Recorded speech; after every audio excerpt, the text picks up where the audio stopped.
အားလုံးပဲမင်္ဂလာပါအမတို့ပေါ့နော်ဒီ Excel မှာဒီ sheet တွေအများကြီးထဲမှာပေါ့နော်အားလုံးကို copy မလုပ်ချင်ဘူးဒီ file တစ်ခုလုံးကိုလည်း copy မလုပ်ချင်ဘူးဥပမာကိုကsheet တွေဒီဥပမာ10ခုလောက်အလုပ်လုပ်ထားတယ်ဒါပေမဲ့ကိုကအဲ့ဒီက2ခု3ခုလောက်ကိုပဲကိုကလုပ်ချင်တယ်ပေါ့နော် sheet အရေးအတွက်2ခု3ခုလောက်ကိုပဲကိုက copy လုပ်ချင်တယ်ပေါ့နော်အဲ့တော့အမတို့ကထားပါတော့ဒီ sort ရဲ့ sort filter check လို့နာမည်ပေးထားတဲ့ဒီ3ခုကိုပဲကိုကလိုချင်တယ်ဒါဆိုရင်အရင်ဆုံးကိုကဒီတစ်ရှိကိုအရင်ယူလိုက်ပါပြီးရင်အမတို့ control လေးဖြည့်ပြီးတော့မှနောက်တစ်ရှိကိုဒီလိုနော်3ခုဆိုရင်3ခု4ခုဆိုရင်4 control ဖြည့်ပြီးမှယူရမယ်နော်ဟုတ်ပြီပြီးသွားရင်မတို့လွတ်လိုက်လို့ပြန်ပြီအဲ့တော့ right click လေးနှိပ်မယ်အဲ့ဒီ3ခုတည်းကတစ်ခုခုပေါ်မှာ right click နှိပ်right click နှိပ်ပြီးတော့ရင်အမတို့ဒီမှာ move or copy ဆိုတာလေးရှိတယ်เนาะအဲ့တော့အမတို့ move or copy လေးကိုတစ်ချက် click မယ်အဲ့တော့အကယ်၍ကိုဒီအခုဖွင့်ထားတဲ့ A လို့နာမည်ပေးထားတဲ့ပေါ့เนาะဒီ workbook ထဲမှာပဲထားမယ်ဆိုလို့ရှိရင်တော့အမတို့ဒီကနေရေးစရာ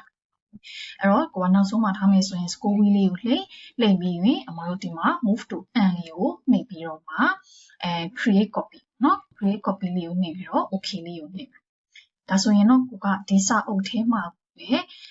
အနောက်ဆုံးကိုသူက copy တပုတ်ပေးလိုက်တယ်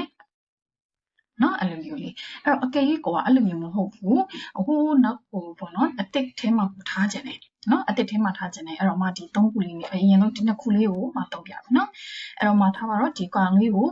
တစ်ချက်ကလေးယူရဲပြီးရင်အမတို့ control လေးဖြည့်ပြီးတော့နောက်တစ်ခုပြီးရင်လွှတ်လိုက်တော့မယ် right click နှိပ်မယ် move or copy လေးကိုလိုက်မယ်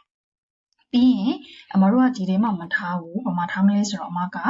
B လို့နာမည်ပေးထားတဲ့ sheet ထဲမှာထားခြင်းနေဆိုရင်တော့သူ့ကိုရွေးအကယ်၍ကိုကနောက်ထပ်ပေါ့နော်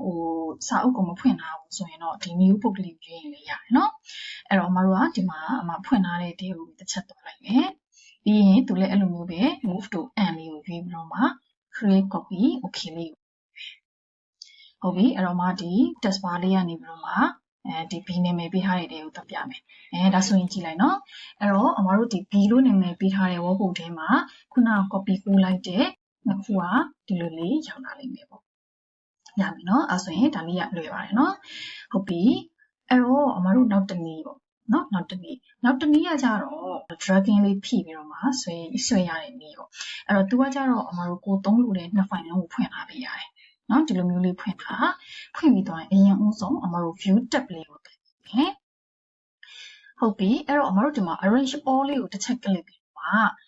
ဒီမှာ time vertical တစ်ခုခုပေါ့နော်အမတို့ရွေးလို့ရတယ်အဲ့တော့မှဒါပဲခဏတက်လိုက်မယ် okay လေးနှိပ်လိုက်မယ်နှိပ်လိုက်တော့သူကမြင်ကွင်းလေးနှစ်ခုဒီလိုရှင်းတွဲပြီးတော့မှပြပေးတယ်နော်ဟုတ်ပြီအဲ့တော့အမဒုတိယစာအုပ်လေးကိုအနောက်ဆုံးလေးကိုခဏထားလိုက်မယ်နော်အဲ့တော့အမထားပါတော့ဒီထဲကနေပြီးတော့မှ